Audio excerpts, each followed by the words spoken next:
വീട് പൊളിച്ചു എന്നെ പന്തുകൊണ്ട് വീക്കി.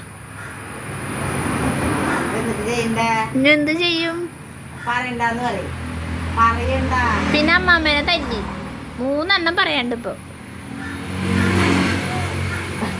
അമ്മാമ്മേനെ തല്ലിയില്ലേ?